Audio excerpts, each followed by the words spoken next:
తెలంగాణ రైతాంగానికి నా విజ్ఞప్తి ఒక్కటే, వ్యవసాయాన్ని ఈరోజు కాలం మారింది, కాలానికి తగ్గట్టుగా మన నైపుణ్యం పెంచుకోవాలి. ఈసారి వర్షాలు పడవు, శాస్త్రవేత్తలు చెప్తారు. ఎలీనో వచ్చింది, నీళ్లు తక్కువ ఉంటాయి, వర్షాభావం పరిస్థితి ఉంటుంది, వర్షాల మీద నీళ్ళ మీద ఆధారపడ్డ పంటలు వేయకండి అని శాస్త్రవేత్తలు చెప్పారు. నేను గదే చెప్పిన. ఇక చూసినావా రేవంత్ రెడ్డి రైతులకు పంగనామం పెడుతున్నాను. అరే పనికిమాలినోడా, వాన పడదురా అని నేను చెప్తున్నా. వాన పడకపోతే నీళ్లు రాకపోతే కాలువలు వారకపోతే వరి ఎట్లా వండుతుంది? కొంత తక్కువ చేయండి, తక్కువ నీళ్ళతో వండే పంటలు వండించురా అని చెప్పిన. ఇది తప్ప? బజార్లో విలువ కలిగిన పంట సన్న ఓట్లు వేస్తున్నారు. కొన్నిసార్లు మనకు తెలియదు, మనకి ఎవడు ఏజెంట్ వచ్చి అమ్మితే గవ్వే తీసుకుంటాం.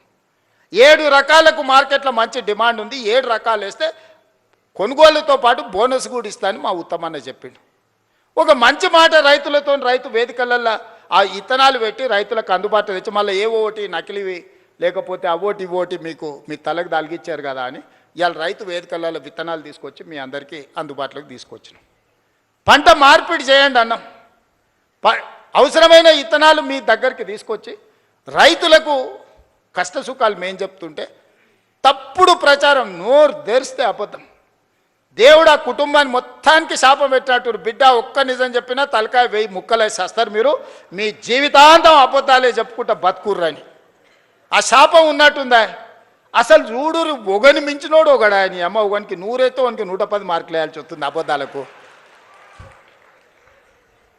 అతనికంటే గనుడు ఆచంట మళ్ళా అన్నాడు. అమ్మ ఆయనే అట్లా అనుకుంటే అంతకంటే రాటిదేలిర్రా ఈ అమ్మాయి పిల్లకు కుర్రనాయాలు ఇద్దరు. నోరు తెరితే అబద్ధాలు, బామార్దులు అసలు ఇక పోటీ పడే అబద్ధాలు చెప్పుకుంటూ తిరుగుతారు. ఇది పరిస్థితి.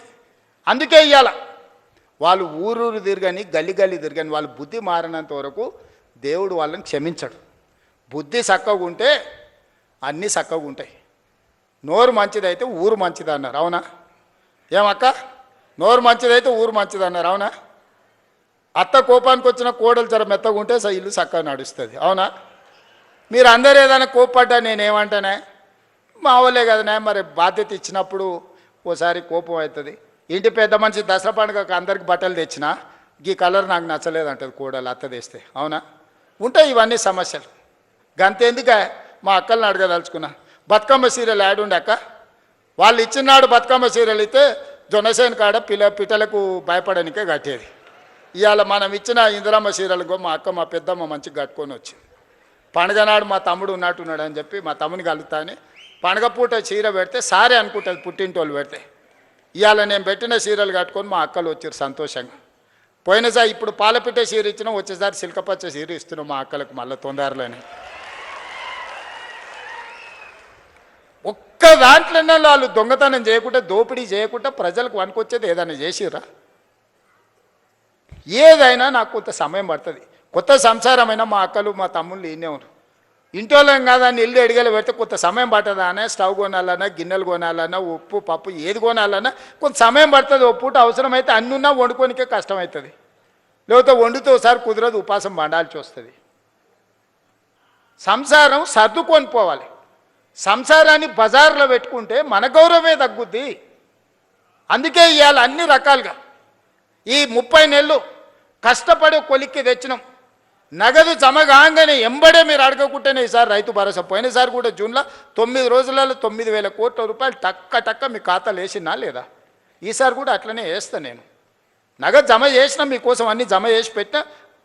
ఖమ్మంలో మదిరలో పెద్ద మీటింగ్, లక్షల మంది రైతులతో చేద్దామని అన్ని ఏర్పాట్లు చేసుకుంటే వానవాడి మొత్తం వేసిందంతా పోయింది.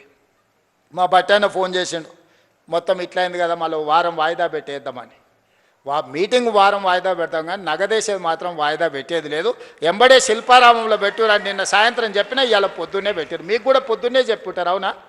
అంతేకాదు సాయంత్రం శిల్పారామం పోవాలని ఎప్పుడు చెప్పారు మా ఈర్లపల్లి శంకర్ వీళ్ళందరూ. మీకు అందరికీ ఇవాళ చెప్పిందే కదా. 3 రోజుల ముందు అయితే మీకు తెలియదు కదా ఈడు ఉందని. మరి ఏం జనార్దనండి, 3 రోజుల ముందు అయితే తెలియదు కదా. మరి ఇవాళ పొద్దుగాలు చెప్తే సాయంత్రానికి అంతా ఏర్పాటు చేసుకున్నాం. ఎందుకంటే మన ఇల్లు చక్కబెట్టుకునే బాధ్యత మనకు ఉండాలి. మా మద్దూరు నుంచి మా కృష్ణన్న కూడా వచ్చిండు. మద్దూరు నుంచి ఇక్కడికి రావాలంటే ఇవాళ తెలిసిందే కదా. కాబట్టి అందుకే ఇవాళ ఏది కూడా ఈ ప్రభుత్వం మీది, ఈ ప్రభుత్వం మనది, ఈ ప్రభుత్వం ప్రజలది, ఈ ప్రభుత్వం మా ఆడబిడ్డలది, ఈ ప్రభుత్వం మా రైతులది, ఈ ప్రభుత్వం మా నిరుద్యోగ యువకులది. ఇది మన ప్రభుత్వం. మంచిగా చేసుకుందాం. పోలీసు నియామకాలు 5,000 పరీక్షలకు నేను ఇవాళ 5,000 ఖాళీలకు నేను నోటిఫికేషన్ ఇస్తే ఈరోజు గతంలో ఇవ్వకపోతే ధర్నాలు ఉండేటివి, ఇప్పుడు ఇస్తే ధర్నాలు చేస్తుర్రు. ఇది ఎక్కడదో. గతంలో మెట్రో కట్టమని మనం అనేది, ఇప్పుడు మెట్రో కట్టొద్దని వాళ్ళు అంటారు. గతంలో మూసీని ప్రక్షాళన చేయమని మనం అనేది, ఇప్పుడు మూసీ చేయడానికే వీల్లేదంటారు. గతంలో రీజనల్ రింగ్ రోడ్ కట్టండి అని వేయండి అని మనం అనేది, ఇప్పుడు వద్దంటారు. ఏది చూసినా వద్దో వద్దో వద్దో అని ఒర్లువోతుల్లాగా తయారైంది. మీరు ఒర్లినా పొర్లుడు దండాలు పెట్టినా, మీరు ఎండ్రిని దాగి బాయిలో దుంకినా ఇవన్నీ పనులు చేస్తా. మీరందరు నిండు మనసుతో ఆశీర్వదించండి. ఈ ప్రభుత్వం మీది. ఈ ప్రభుత్వాన్ని కంచేసి కాపాడుకున్న బాధ్యత మా రైతాంగ సోదరులదే. ఇవాళ ఏం చేయకపోయినా మీ భార్య భర్తలు మాట్లాడుకునేది అయితే ఇంటలేమయ్యా, ఓటు ఎక్కువనో ఓటు తక్కువనో ఇచ్చినాం, కానీ మీ సంసారంలో సిచ్చు పెట్టే కేసీఆర్ లాంటి తప్పుడు పనులు మాత్రం చేయదలుచుకోలేదు. మళ్ళీ వచ్చిర్రా. ఇక చివరికి భార్య భర్తలు మాట్లాడుకునే స్వేచ్ఛ కూడా ఈ రాష్ట్రంలో లేకుండా పోతుంది. అట్లాంటి వాళ్ళని మళ్ళీ రానిచ్చే సమస్యనే లేదు. చాలా మంది దీంట్లో అరుంధతి సినిమా ఎంతమంది చూసిండ్రా? చేతురి. ఆ పశుపతిని బంధించిర్రా? గట్లనే ఫామ్ హౌస్లో బంధించిన పశుపతిని మళ్ళా గొలుసులు తెచ్చేది లేదు. అరుంధతి సినిమాలో రాక్షసుని ఎట్లయితే బంగళాల బూతు బంగళాలు వేసి బంధించినమో, ఈ రాక్షసుని కూడా ఫామ్ హౌస్లో గొలుసులు వేసి మా రైతులు బంధించారు. బయటకు రానిచ్చేదే లేదు. ఇక గదే జైలు, గదే మొత్తం.